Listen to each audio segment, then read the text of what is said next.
जय श्री कृष्णा, राधे राधे। आप सभी भक्तों का आपके अपने YouTube चैनल श्री कृष्ण दीवानी में हार्दिक स्वागत है। आज हम सुन रहे हैं कार्तिक मास महात्म्य अध्याय 13 की पावन कथा। सर्वप्रथम भगवान का स्मरण करते हुए सभी बोलिए ओम नमो भगवते वासुदेवाय। ओम श्री राधा कृष्णाभ्याम नमो नमः। नारद जी राजा पृथु से आगे बोले कि हे राजन, इस प्रकार जब जलंधर ने देखा कि भगवान शिव उसकी माया में फंस गए हैं, तो उसने शिव का रूप धारण किया और पार्वती जी के पास जा पहुंचे तथा पार्वती जी की सुंदरता को देखकर वह जलंधर कामांध हो उठा। मां पार्वती ने जब भगवान शिव को देखा तो उनके सम्मान हेतु वह उठकर खड़ी हो गई, मगर तत्क्षण ही उन्होंने जान लिया कि यह भगवान शिव के वेश में एक मायावी राक्षस जलंधर है। अतः वे तुरंत ही वहां से अंतर्ध्यान हो गई। तब निराश होकर जलंधर पुनः युद्ध के क्षेत्र में अधमका। जलंधर के चले जाने के बाद मां पार्वती ने भगवान विष्णु का स्मरण किया और वे तत्काल वहां पर उपस्थित हो गए। तदंतर माता पार्वती से जलंधर की सारी करतूत जानकर उन्होंने माता पार्वती को शीघ्र ही जलंधर के मारे जाने का आश्वासन दे दिया। अब भगवान विष्णु विचार करने लगे कि जलंधर ने स्वयं ही अपनी मृत्यु का मार्ग बता दिया है। वह दुष्ट वृंदा के पतिव्रत धर्म के कारण ही मृत्यु को प्राप्त नहीं हो रहा था। अतः देवताओं के हित एवं अपने भक्तों की रक्षा करने के लिए मुझे वृंदा को उसके धर्म से डिगाने का घोर अपराध करना होगा, क्योंकि ऐसा किए बिना यह दुष्ट नहीं मरेगा। इसने पार्वती जी पर कुदृष्टि डालकर अपनी पतिव्रता पत्नी के प्रति भी घोर अपराध और विश्वासघात किया है। इसे दंड तो मिलना ही चाहिए। उधर भगवान शिव और जलंधर में फिर से भयानक युद्ध होने लगा। नारद जी से इतनी कथा सुनकर राजा पृथु ने बड़े ही विनीत भाव से महर्षि नारद जी से पूछा कि हे मुनिवर, भगवान विष्णु तो धर्म और मर्यादा को दृढ़ करने वाले हैं, फिर उन्होंने वृंदा का धर्म नष्ट करने की बात कैसे सोची? और कृपा करके यह भी बताइए कि आपने जलंधर को मां पार्वती की ओर क्यों आकर्षित किया? यह प्रश्न सुनकर तत्वज्ञानी नारद जी ने राजा पृथु से कहा कि हे राजन, देवताओं को परास्त करके तीनों लोकों पर अपना राज्य कायम करके जलंधर अब अहंकार से भर गया था और धर्म की मर्यादाएं तोड़े जा रहा था। इसीलिए उसकी मृत्यु आवश्यक समझकर मैंने उसे भगवान शिव से युद्ध करने के लिए प्रेरित किया था। भगवान शिव अकारण उसे भला क्यों मारेंगे, जबकि ब्रह्मा जी के अनुसार उसकी मृत्यु उन्हीं के हाथों से होनी थी। इसलिए मैंने उसे उस ओर प्रेरित किया। भगवान विष्णु के द्वारा वृंदा का धर्म नष्ट करने का क्या कारण था, अब तुम वह कथा सुनो। अब नारद जी आगे कहते हैं कि हे राजा पृथु, इधर शिव और जलंधर में भयंकर युद्ध चल रहा था और उधर जलंधर के दुष्कर्मों के फलस्वरूप वृंदा एक भयानक स्वप्न देख रही थी। अपने स्वप्न में वृंदा ने देखा कि उसका पति सारे शरीर पर तेल मले हुए नंग धड़ंग भैंसे पर सवार होकर प्रीतों के साथ दक्षिण दिशा की ओर गमन कर रहा था। ऐसा स्वप्न देखकर अब वृंदा की आंख खुल गई। अपने पति को ऐसी हालत में देखकर वह वृंदा अत्यंत ही व्याकुल हुई और मन की शांति पाने के लिए अब वह वन वन भटकने लगी। एक वन में जब वह विचरण कर रही थी तो उसने सिंह मुख वाले दो राक्षस देखे। उन राक्षसों को देखकर वह वृंदा भयभीत होकर भाग खड़ी हुई। भागते भागते वह एक स्थान से दूसरे स्थान पर आ गई, जहां की उसने एक तपस्वी और उसके एक शिष्य को देखा। उसने तपस्वी से अपनी रक्षा की प्रार्थना की। उसकी विनय को सुनकर तपस्वी ने उस दिशा में देखा जिधर से कि वे दोनों राक्षस आ रहे थे। तब उस तपस्वी ने वृंदा के कहे के अनुसार अपनी एक हुंकार में ही उन राक्षसों को वहां से भगा दिया।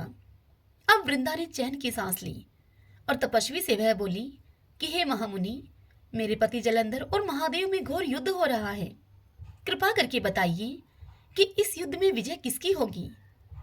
आप तो सर्वज्ञ हैं, आप यह भेद अवश्य ही जानते होंगे। वृंदा की प्रार्थना को सुनकर मुनि ने आकाश की ओर देखा। इसी समय दो बंदरों ने वहां पर आकर मुनि को प्रणाम किया। उसके बाद मुनि का संकेत पाकर वे बंदर वहां से चले गए। कुछ देर के बाद वे दोनों आकाश मार्ग से वापस आए और दैत्यराज जलंधर का सिर और धड़ वहां लाकर डाल दिया। वृंदा अपने पति का शव देखकर बहुत ही दुखी हुई और विलाप करते करते वह मूर्छित होकर पृथ्वी पर गिर पड़ी।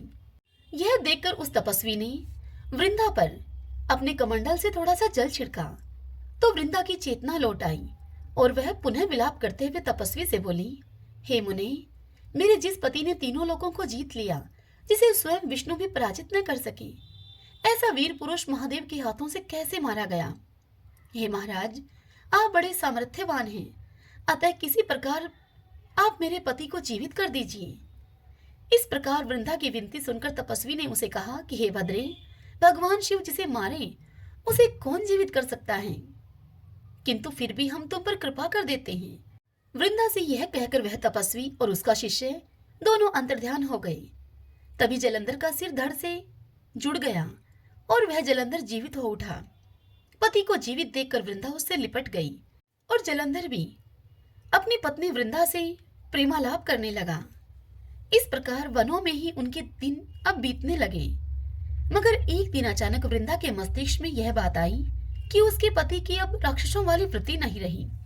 आखिर भगवान शिव के मारे हुए को कोई तपस्वी भला कैसे जीवित कर सकता है? इससे उसके मन में संदेह उत्पन्न हो गया। तो वह वृंदा छिटक कर उससे दूर हो गई और उसे बोली कि तुम कौन हो? तुम मेरे पति नहीं, कोई छलिया हो। तुमने मेरा छल से पतिव्रत धर्म नष्ट किया है। मैं तुम्हें श्राप देती हूँ कि तुम इसी समय पत्थर हो जाओ। नारद जी आगे इस कथा को सुनाते हुए राजा पृथु से कहते हैं कि हे राजन, भगवान विष्णु ही वे तपस्वी थे जिन्होंने देवताओं तथा अपने भक्तों की रक्षा हेतु वृंदा का धर्म नष्ट किया था, क्योंकि दैत्यराज जलंधर उसके तेज से ही नहीं मारा जा रहा था। किंतु इस प्रकार छल करके वे मन ही मन बहुत दुखी थे। वृंदा का श्राप सुनकर भगवान विष्णु ने कहा कि हे वृंदा, तुम्हारे श्राप के कारण मैं अवश्य ही शिलारूप हो जाऊंगा, किंतु तुम भी वृक्ष के रूप में होकर मुझको प्राप्त होगी। तभी वृंदा ने अपने पति के चरणों का स्मरण किया और अपने तेज से अग्नि उत्पन्न करके उस अग्नि में वह प्रवेश करके भस्म हो गई। अब भगवान विष्णु शिला रूप होकर वृंदा की उस भस्म में लौटने लगे। उधर युद्ध में दैत्यराज जलंधर ने माया के द्वारा पार्वती जी का रूप धारण कर लिया और शिवजी को मारने के लिए दौड़ा। यह देखकर शिवजी आश्चर्य में पड़ गए कि वह पार्वती रूपी जलंधर पर कैसे हाथ उठाएं। यह सोचकर वे नीचे की ओर मुख करके बैठ गए। तब जलंधर ने उन पर अनेक बाणों से प्रहार किया। इस प्रकार शिवजी को राक्षसी माया से ग्रस्त देखकर भगवान विष्णु तुरंत ही वहां पर आए और शिवजी को उसकी राक्षसी माया का बोध करवाया। तब सचेत होकर प्रलंकर भगवान शिव वेग से राक्षसों पर टूट पड़े। उन्होंने ऐसी भयंकर बाणों की वर्षा की जिससे कि राक्षस भयभीत होकर रण क्षेत्र से भाग खड़े हुए। तब शिवजी ने उन राक्षसों को श्राप देते हुए कहा कि युद्ध क्षेत्र से तुम भागे हो, इसीलिए पार्वती के हाथों से तुम मारे जाओगे। इधर वृंदा का पतिव्रत धर्म भंग हो जाने से जलंधर का बल अब समाप्त हो गया था। इस प्रकार देवताओं के तेज से बने हुए सुदर्शन चक्र के द्वारा भगवान शिव ने जलंधर का वध कर दिया। सुदर्शन चक्र के प्रहार से जलंधर का सिर कटकर भूमि पर जा गिरा। तब जलंधर का तेज शिव में एवं वृंदा का तेज पार्वती में समा गया। श्रीमन नारायणे नारायणे हरि हरि, बजमन नारायणे नारायणे हरि हरि। नारद जी आगे इस कथा को सुनाते हुए राजा पृथु से कहते हैं कि हे राजन, इस प्रकार से जब वह जलंधर दैत्य मारा गया तो देवताओं ने भगवान शिव की स्तुति करते हुए कहा कि हे देवादिदेव, जलंधर को मारकर आपने हम पर बड़ा उपकार किया है और तीनों लोग इससे सुखी हुए हैं, मगर एक अनर्थ हो रहा है। भगवान विष्णु वृंदा के तेज से प्रभावित होकर शिला रूप होकर उसके भस्म में लौट रहे हैं। किसी प्रकार उनका मोह दूर कीजिए। देवताओं की इस प्रार्थना को सुनकर भगवान शिव उनसे बोले, हे देवताओं, तुम सब भगवान की योग माया की शरण में जाओ। भगवती योग माया ही इस संकट का हरण करेंगी। उनकी इस आज्ञा को पाकर सभी देवता अब भगवती योग माया की स्तुति करने लगे। स्तुति करते हुए देवता बोले, हे देवी, आप आदिशक्ति हैं, संपूर्ण चराचर की उत्पत्ति, पालन और संहार करने वाली हैं। हे मातेश्वरी, सतोगुण, रजोगुण और तमोगुण आपसे ही उत्पन्न हुए हैं। आपकी माया को स्वयं ब्रह्मा भी नहीं जान सकते। आपको हमारा नमस्कार है। जिसके भक्तगण अनादर और मोह को प्राप्त नहीं होते, ऐसी मूल प्रकृति वाली देवी को हमारा नमस्कार है। अब देवताओं की ऐसी स्तुति को सुनकर भगवती योग माया ने प्रसन्न होकर आकाशवाणी की। आकाशवाणी करते हुए देवी ने कहा कि हे देवों, सतोगुण, रजोगुण और तमोगुण, यह तीनों रूप गौरी, लक्ष्मी और सरस्वती में मैं ही हूँ, अतः तुम उनकी शरण में जाओ। तब देवताओं ने योगमाया को प्रणाम किया और फिर देवी पार्वती, लक्ष्मी और सरस्वती जी की वंदना करने लगे। तब तीनों देवियों ने प्रकट होकर उन्हें 3 बीज दिए और कहा कि जहां विष्णु जी वृंदा की भस्म में लौट रहे हैं, वहीं जाकर इन बीजों को तुम बो दो, इससे ही तुम्हारा कार्य सिद्ध होगा। तब देवताओं ने वे बीज ले लिए और उसी स्थान पर जाकर उन बीजों को बो दिया जहां पर कि वृंदा के मुंह में भगवान विष्णु भस्म में लौट रहे थे। उसके बाद उन तीनों बीजों से 3 पौधे उत्पन्न हुए। रजोगुण सरस्वती से आंवला उत्पन्न हुआ, तमोगुण गौरी से तुलसी जी उत्पन्न हुई और सतोगुण लक्ष्मी जी से मालती का पौधा उत्पन्न हुआ। हे राजा प्रथु, चूंकि लक्ष्मी जी ने ईर्ष्या युक्त होकर वह बीज दिया था, इसीलिए भगवान के पूजन में मालती के पुष्प निषेध हैं, मगर आंवला और तुलसी भगवान को अति प्रिय हैं। हे राजन, इस प्रकार वृंदा ने वृक्ष रूप होकर भगवान शालिग्राम का सानिध्य प्राप्त किया। इसी कारण से भगवान शालिग्राम की पूजा कार्तिक में तुलसी के मूल में होती है। हे राजन, जिस घर में तुलसी का वृक्ष होता है, वहां यमदूत भी प्रवेश नहीं कर पाते। जो पुण्य गंगा अथवा नर्मदा में स्नान करने से मिलता है, वही पुण्य तुलसी पूजन से प्राप्त होता है। कोई मनुष्य कितना भी बड़ा पापी क्यों ना हो, यदि मरते समय उसके मुख में तुलसी दल डाल दिया जाए, उसके मुख में तुलसी मंजरी के सहित गंगा जल डाला जाए, तो वह सब पापों से मुक्त होकर सीधा बैकुंठ को जाता है। जो मनुष्य आंवले अथवा तुलसी की छाया में अपने पितरों का श्राद्ध करता है, उसके पितृगण मोक्ष को प्राप्त होते हैं। जो मनुष्य मंजरी युक्त तुलसी दल तथा आंवले का फल मुख में रखता है, वह भगवान विष्णु की कृपा का अधिकारी बनता है। जो मनुष्य कार्तिक मास में आंवले की छाया में ब्राह्मणों और संतों को भोजन कराकर श्रद्धा के सहित स्वयं प्रसाद ग्रहण करता है और रुद्राक्ष की माला के द्वारा 12 अक्षर मंत्र ओम नमो भगवते वासुदेवाय का जप करता है, उसे धर्म, अर्थ, काम और मोक्ष की प्राप्ति होती है। हे राजा प्रथु, तुलसी और आंवले की महिमा का बखान तो स्वयं ब्रह्मा जी भी नहीं कर सकते। जो कोई भी श्रद्धा भक्ति से इस कथा को पढ़ता है अथवा सुनता है, वह भी अंतकाल में मोक्ष का अधिकारी बनता है। श्रीमन नारायण नारायण हरि हरि, भजमन नारायण नारायण हरि हरि। आइए भक्तजनों, अब हम कार्तिक मास की कथाओं का श्रवण करते हैं। तुलसी जी की कथा। कार्तिक का महीना आया। कार्तिक के महीने में सभी औरतें तुलसी माता को सींचने के लिए जाती थीं। सभी औरतें तो तुलसी माता को सींचकर वापस आ जाती, परंतु वहां एक बुढ़िया माई आती, तुलसी माता को सींचती, उन्हें भोग लगाती और फिर तुलसी माता से रोज एक ही बात कहती, हे तुलसी माता सत की दाता, मैं तेरा बिरला सींचती हूँ, तो मुझे बहू दे, पीले रंग की धोती दे, मीठा मीठा ग्रास दे, बैकुंठ में वास दे, चटक की चाल दे, अच्छी मौत दे, चंदन का काठ दे, अच्छा राज दे, दाल भात खाने को दे, 11 का दिन दे और भगवान श्री कृष्ण का कांधा दे। अब तुलसी माता उस बुढ़िया माई की यह बात सुनकर अब सूखने लगी। तब भगवान श्री कृष्ण ने तुलसी जी से पूछा, हे तुलसी, इतनी औरतें तो आती हैं, तुम्हें नहलाती हैं, तुम्हें भोग लगाती हैं, तुम्हारा पूजन करती हैं, तुम फिर भी सूख रही हो।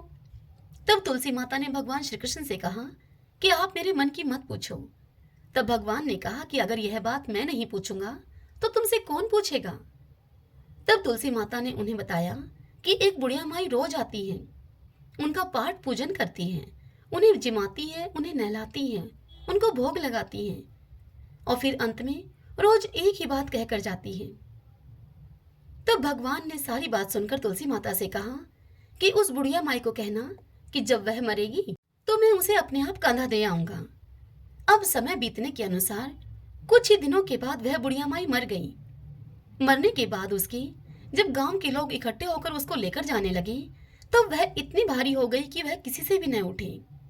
तब सभी लोग कहने लगे कि यह बुढ़िया माई तो इतनी पूजा पाठ किया करती थी, पाप नष्ट होने की माला तक भी फेरती थी और फिर भी इतनी भारी हो गई। तब वहां बूढ़े ब्राह्मण का वेश धारण करके भगवान श्री कृष्ण आए और सभी से पूछने लगे कि कैसी भीड़ है भाई।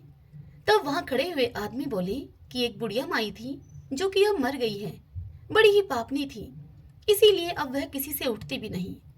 तब भगवान ने उन लोगों से कहा कि मुझे इसके कान में एक बात कहने दो तो यह आसानी से उड़ जाएगी। तब वहां खड़े हुए लोग उनसे बोले कि तुम भी अपना प्रयास करके देख लो भाई। तब भगवान बुढ़िया माई के नजदीक गए और बुढ़िया माई के कान में कुछ ऐसा कहा।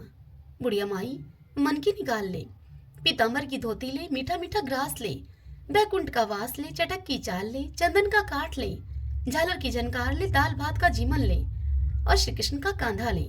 अब यह बात सुनकर बुढ़िया माई हल्की हो गई। भगवान श्री कृष्ण उसको अपने कंधे पर ले गए। अंत में बुढ़िया माई को मुक्ति मिल गई। हे तुलसी माता, जैसे आपने उस बुढ़िया माई की मुक्ति करी, वैसी ही हमारी भी करना। जैसे भगवान श्री कृष्ण आपने बुढ़िया माई को कांधा दिया, वैसे ही हमें भी देना। इस कथा को कहते सुनते हुंकारा भरते सभी पर अपनी कृपा करना। तुलसी माते की जय। लक्ष्मी जी की कथा। एक ब्राह्मण था, वह रोज पीपल में जल चढ़ाता था।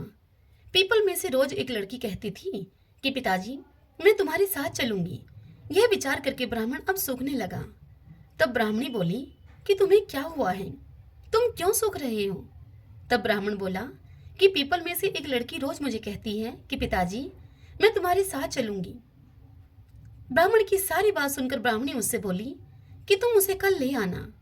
जहां हमारे 6 लड़कियां हैं, वहां 7वीं भी सही, वह अपना भाग्य लेकर आएगी।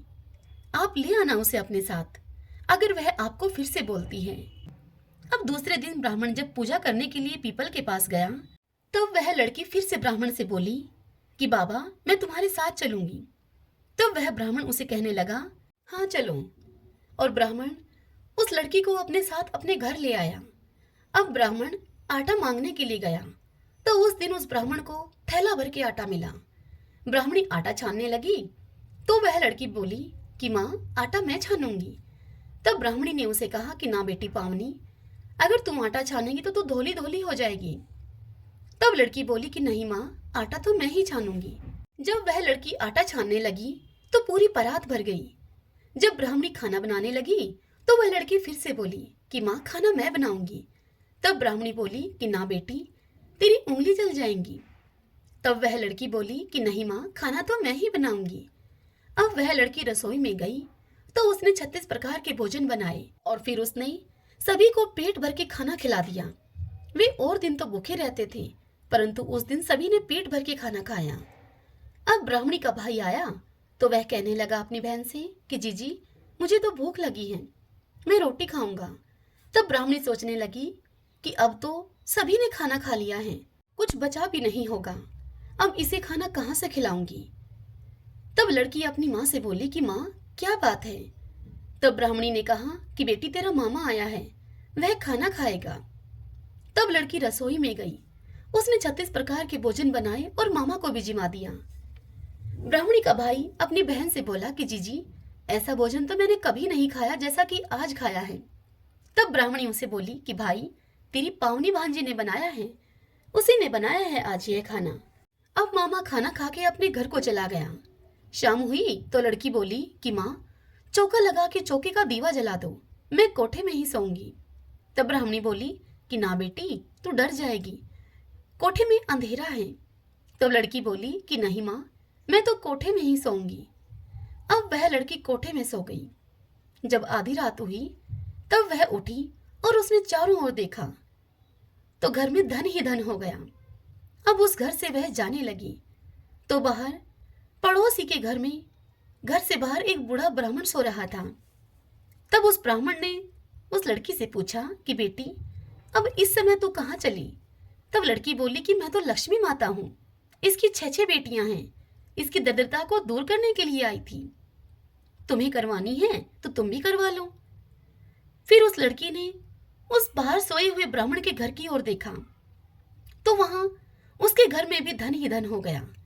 सवेरे उठकर ढूंढ मची कि पावनी बेटी कहाँ गई, पावनी बेटी कहाँ गई।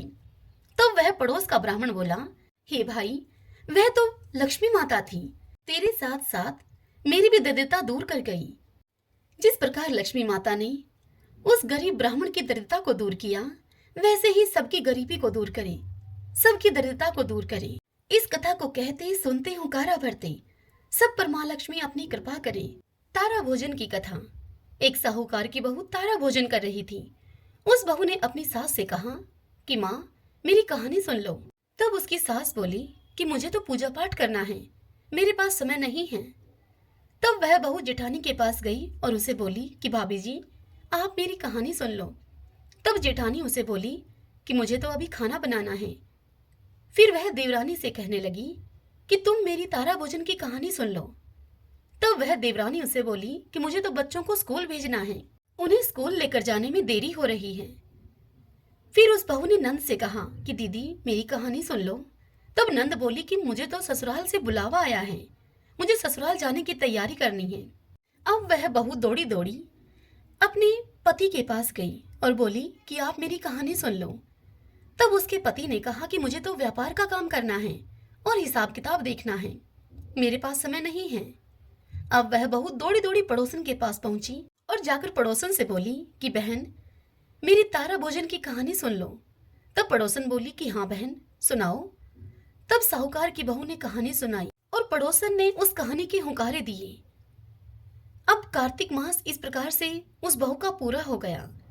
अब भगवान विमान लेकर आए। तब साहूकार की बहू विमान में बैठकर जाने लगी तो सास दौड़ी दौड़ी उस बहू के पास आई और बोली कि बहू मैं तेरे साथ चलूंगी। तब वह बहू अपनी सास से बोली कि आपको तो अपनी पूजा पाठ करनी है, आप अपनी पूजा पाठ करो। फिर जेठानी उस बहू से कहने लगी मुझे ले चलो। तब वह उस जेठानी से बोली कि आपको तो खाना इत्यादि बनाना है। फिर देवरानी कहने लगी कि मुझे ले चलो। तब वह बहू अपनी देवरानी से बोली कि तुमको तो बच्चों को तैयार करके स्कूल भेजना है, तुम कैसे चल सकती हो। तब नंद आई और बोली कि भाभी मुझको भी ले चलो अपने साथ। तब उसने अपनी नंद से कहा कि नहीं दीदी, आपको तो ससुराल जाने की तैयारी करनी है। अब उस बहू का पति दौड़ा दौड़ा आया और उससे बोला मैं तो चलूं तेरे साथ। तब वह अपने पति से बोली कि नहीं जी, आपको तो कारोबार संभालना है, आप नहीं जा पाओगे। तब पड़ोसन आई और बोली कि बहन मैं चलूं तेरे साथ। तब वह बोली कि हाँ बहन तुम चलो, तूने मेरे पूरे कार्तिक मेरी तारा भोजन की कहानी सुनी है। अब दोनों बहू और पड़ोसन विमान में बैठकर स्वर्ग जाने लगी। रास्ते में बहू को अभिमान हो गया। बहू सोचने लगी कि मैंने तो कहानी कही, व्रत किया, तब मुझे स्वर्ग का वास मिला है, लेकिन इस पड़ोसन ने नहीं तो कार्तिक की कहानी कही और न ही इसने कार्तिक का कोई व्रत किया। बस मेरे कार्तिक की जो मैंने इसे कहानी कही है उस कहानी को इसने सुना है, मेरे कारण से इसे स्वर्ग मिला है।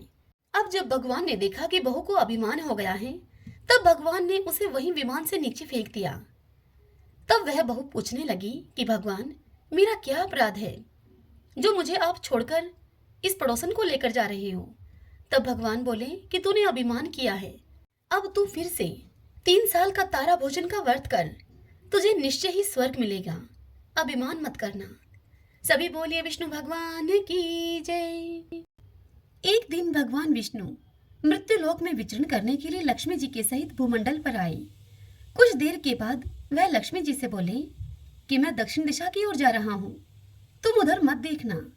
यह कहकर जो ही भगवान ने राह पकड़ी त्यों ही लक्ष्मी जी उनके पीछे पीछे चल पड़ी। कुछ ही दूरी पर सरसों का एक खेत दिखाई दिया। तदंतर दूसरे खेत से लक्ष्मी जी ऊख तोड़कर चूसने लगी। तत्क्षण ही भगवान लौट आए और यह देखकर लक्ष्मी जी पर बड़े ही क्रोधित हुए और उन्हें श्राप दिया कि जिस किसान का यह खेत है 12 वर्ष तक तुम उसकी सेवा करो। ऐसा कहकर भगवान क्षीर सागर में चले गए और लक्ष्मी जी ने किसान के यहाँ जाकर उसे धन धान्य से पूर्ण कर दिया। तत्पश्चात 12 वर्ष के बाद लक्ष्मी जी जाने के लिए तैयार हुई, किंतु किसान ने उसे रोक लिया। भगवान जब किसान के यहाँ लक्ष्मी जी को बुलाने के लिए गए तो किसान ने लक्ष्मी जी को नहीं जाने दिया।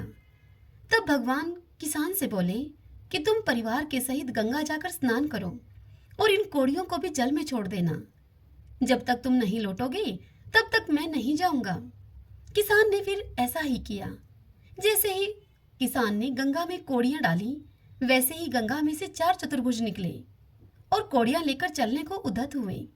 जब किसान ने ऐसा आश्चर्य देखा तो गंगा जी से पूछने लगा कि ये 4 भुजाएं किसकी थी। तब गंगा जी ने किसान को बताया कि हे किसान, वे चारों हाथ मेरे ही थे। तूने जो कोड़ियां मुझे भेंट की हैं वे किसकी दी हुई हैं। यह सुनकर किसान बोला कि मेरे घर में 2 सज्जन आए हैं, उन्होंने ही मुझे दी हैं। तब गंगा जी बोली किसान से कि तुम्हारे घर में जो स्त्री है वह लक्ष्मी है और जो पुरुष है वो विष्णु भगवान है। हे किसान, तुम उन लक्ष्मी जी को मत जाने देना, नहीं तो पुनः तुम उसी भांति निर्धन हो जाओगे। यह सुनकर जब किसान अपने घर को लौटा तो वह विष्णु भगवान से बोला कि मैं लक्ष्मी जी को नहीं जाने दूंगा। तब भगवान ने किसान को बड़ा समझाया कि इनको मेरा श्राप मिला था, जो कि 12 वर्ष से तुम्हारी सेवा कर रही हैं। फिर लक्ष्मी चंचल हैं, इनको बड़े बड़े नहीं रोक सके। किसान ने हठ पूर्वक पुनः उनसे कहा कि नहीं, मैं लक्ष्मी जी को अब नहीं जाने दूंगा। इस पर लक्ष्मी जी ने स्वयं किसान से कहा कि हे किसान, यदि तुम मुझे रोकना चाहते हो तो मेरी एक बात सुनो। कल धनतेरस है, तुम अपना घर स्वच्छ रखो, रात्रि में घी का दीपक जलाकर रखना। तब मैं तुम्हारे घर आऊंगी, उस समय तुम मेरी पूजा करना, किंतु मैं तुम्हें दिखाई नहीं दूंगी। यह सुनकर किसान ने कहा कि ठीक है, मैं ऐसा ही करूंगा।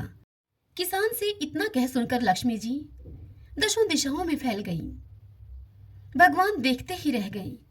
दूसरे दिन किसान ने लक्ष्मी जी के कथन के अनुसार पूजन किया।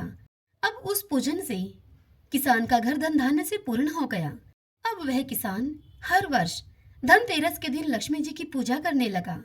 उस किसान को ऐसा करते हुए देखकर कितने ही लोगों ने पूजा करना शुरू कर दिया।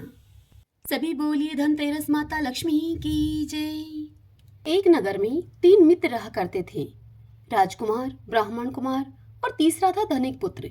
तीनों का विवाह हो गया था, किंतु धनिक पुत्र का विवाह तो हो गया था, लेकिन अभी गौना नहीं हुआ था। एक दिन तीनों मित्र स्त्रियों पर चर्चा कर रहे थे।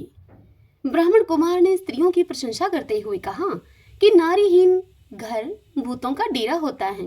जब धनिक पुत्र ने उसकी यह बात सुनी तो उसने तुरंत ही अपनी पत्नी को लाने का निश्चय कर लिया। तब उसके माता पिता ने उसे बहुत समझाया कि अभी शुक्र का तारा डूबा हुआ है, ऐसे में बहू बेटियों को उनके घर से विदा करवा के लाना शुभ नहीं माना जाता।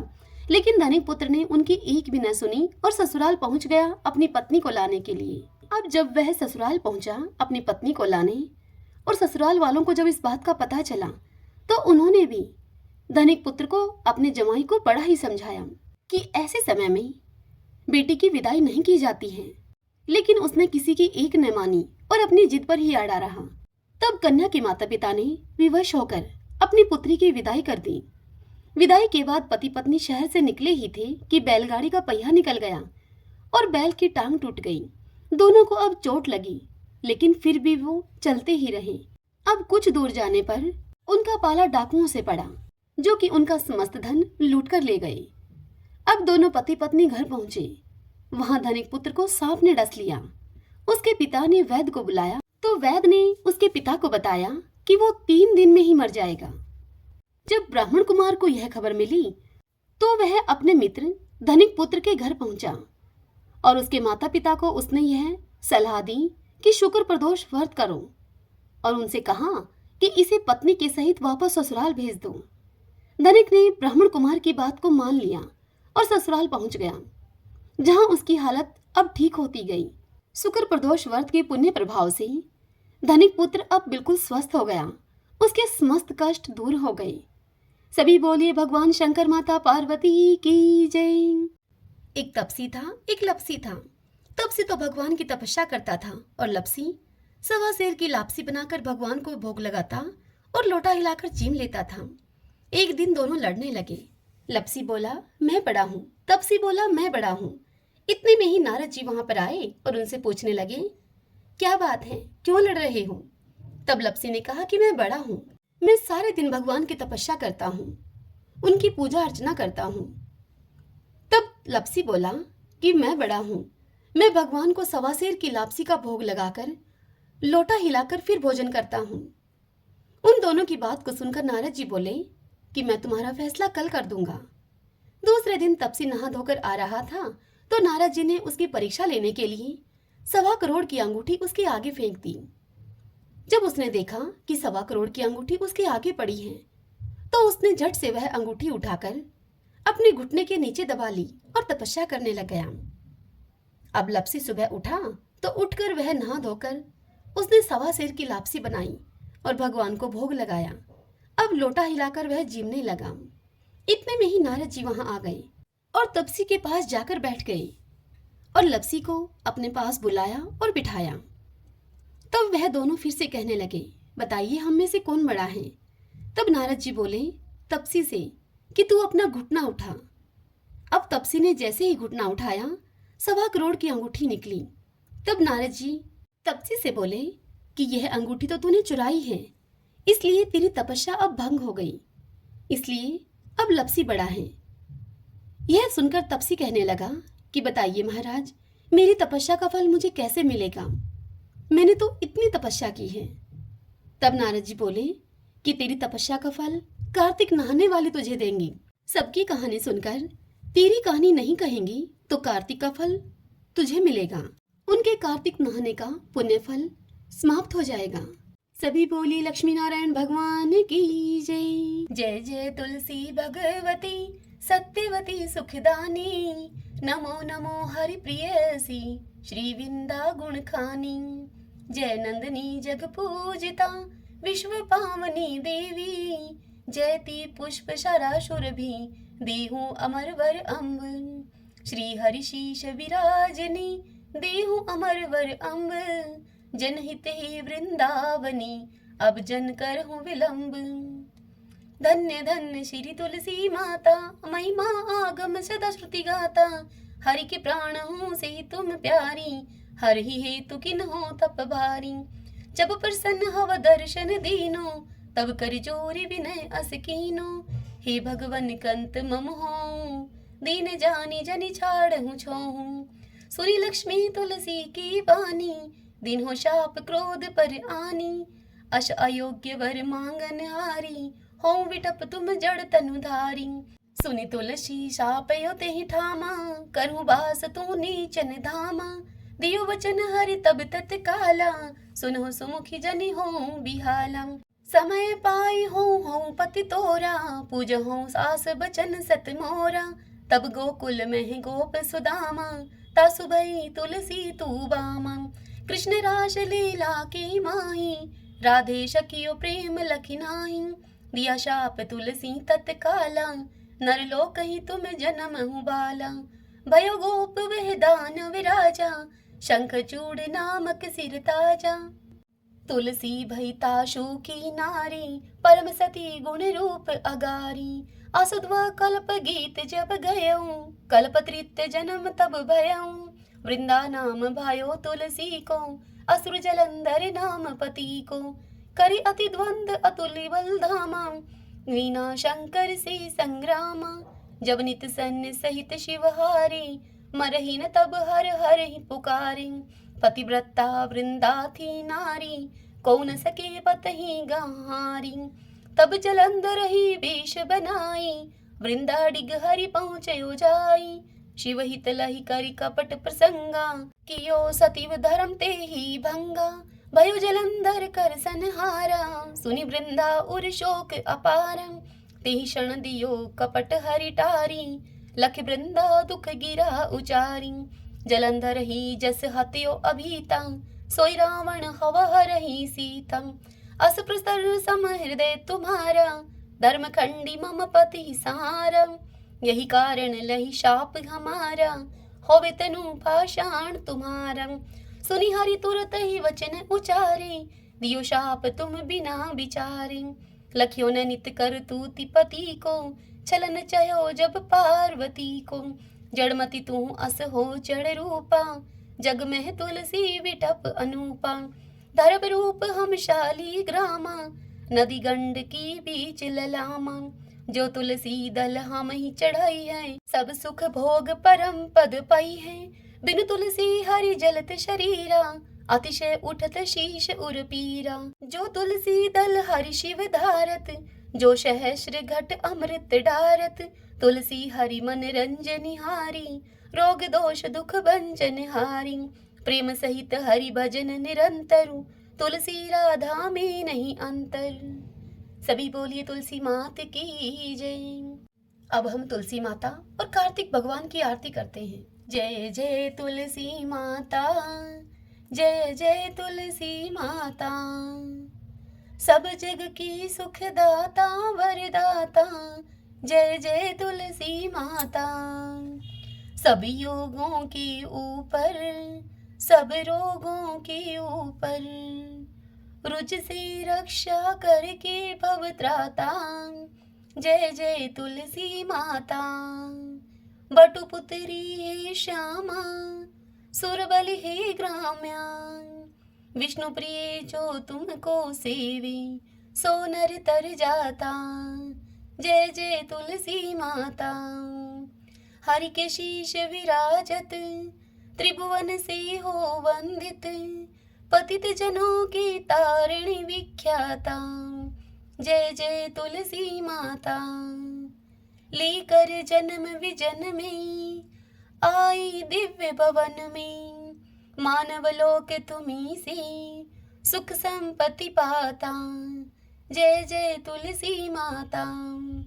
हरि को तुम अति प्यारी, श्याम वरण कुमारी, प्रेम अजब है उनको, तुमसे कैसा नाता। जय जय तुलसी माता। जय जय तुलसी माता।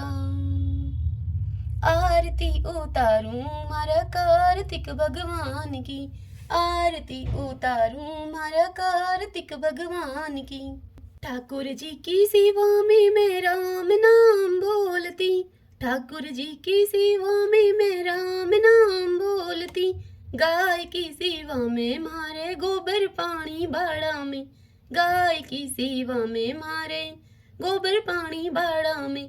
तुलसी जी की सेवा में मारे तुलसी फल फूल आंगन में, तुलसी जी की सेवा में मारे तुलसी फल फूल आंगन में। आरती उतारूं मारा कार्तिक भगवान की, आरती उतारूं मारा कार्तिक भगवान की। ठाकुर जी की सेवा में मैं गंगा जल से नहावती, ठाकुर जी की सेवा में मैं गंगा जल से नहावती।